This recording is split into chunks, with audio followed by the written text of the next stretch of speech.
could be prevented using judicial activism. এনজিওর সাথে বেরিয়ে আসে যে এই মামলায় এই বিরাট লড়াইটা একার পক্ষে করার থেকে একটা নন গভর্নমেন্টাল অর্গানাইজেশন, 5টা নন গভর্নমেন্টাল অর্গানাইজেশন তারা মিলে সুপ্রিম কোর্টে they came up with this judgment. International conventions like UN Charter and CEDAW discusses elimination of all forms of discrimination faced by women in all fronts. মানে আমি বোঝার চেষ্টা করছি Indian supreme court যেমন জাজমেন্টটা এনেছে, India is being influenced by the UN Charter and CEDAW. মানে internationally এটা is being asked to be prevented. Other example আছে Universal Declaration of Human Rights UDHR that was adopted in UN General Assembly at its third session on 10th December 1948. সেখানে of the 58 members of UN, 48 voted in favor, none against, 8 abstained and 2 did not vote. মানে sexual harassment of women at workplace, it is a human rights violation altogether according to international covenants also. এখানে তিনটে article দেয়া আছে। Article 3 speaks about everyone has the right to life, liberty and security of person. No one shall be held in slavery or servitude. Slavery and the slave trade shall be prohibited. Article 5, no one shall be subjected to torture or cruel, inhuman or degrading treatment or punishment. Now, আমাদের আরেকটা যেটা আইন রয়েছে, যেহেতু বলা হচ্ছে যে sexual harassment of women at workplace মানে is a kind of a degradation relating to their human rights also. Article 21 বলে every person basically has the right to life. A right to life মানে মানুষের মতো বেঁচে থাকা। Right to life means right to live with dignity. তো সেইটার ক্ষেত্রে এখানে বলা আছে national human rights commission in India is an autonomous public body. Human rights means the rights relating to life, liberty, equality, dignity of the individual guaranteed by the constitution or embodied in the international covenants and enforceable by courts in India. তো এবারে কতগুলো মামলা দেখে জিনিসটা বোঝাবো।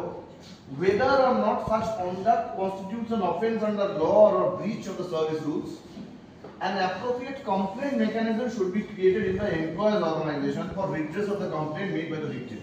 Such complaint mechanism should ensure time-bound treatments of complaints. মানে পুলিশের কাছে এফআইআর করতে যাওয়া বা জিডি করতে যাওয়া that is the next step, কিন্তু সেই স্টেপ হওয়ার আগে প্রতি organisation, whether it is a government organization, whether it is a non-government organization, whether it is an academic organization, সবারই একটা সেক্সুয়াল হ্যারাসমেন্ট এট ওয়ার্কপ্লেস সেটার একটা রিড্রেসাল মানে গ্রিভান্স রিড্রেসালের there should be a body, যে বডিটার সামনে even employee is being harassed, the employee can at least file a complaint that তারা নিজেরা একটা বোর্ড বানিয়ে at least there is going to be a due process, মানে a right to hearing will be given.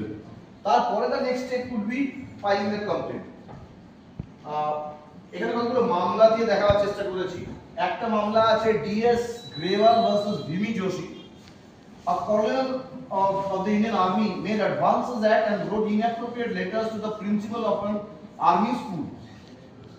The principal was apprehensive that if she objected to his conduct, he would create a hostile working environment and hinder her employment, including her promotion.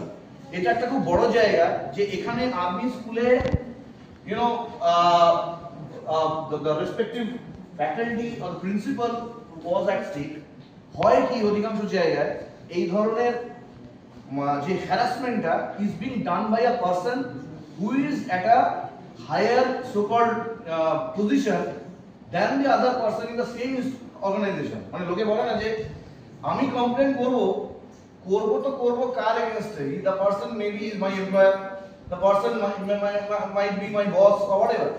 যদি সেটাই দাঁড়ায়, যদি principal হলো বা তার উপরে একটা কোনো জায়গা হলো, তার হাতে সেই ক্ষমতাটা আছে by which the person can take away the employment of the subordinate employee, তাহলে সে কি করতে পারে? এখানে মামলাটা সেই জায়গায় দাঁড়িয়েছিল। The principal was apprehensive that if she objected to his conduct,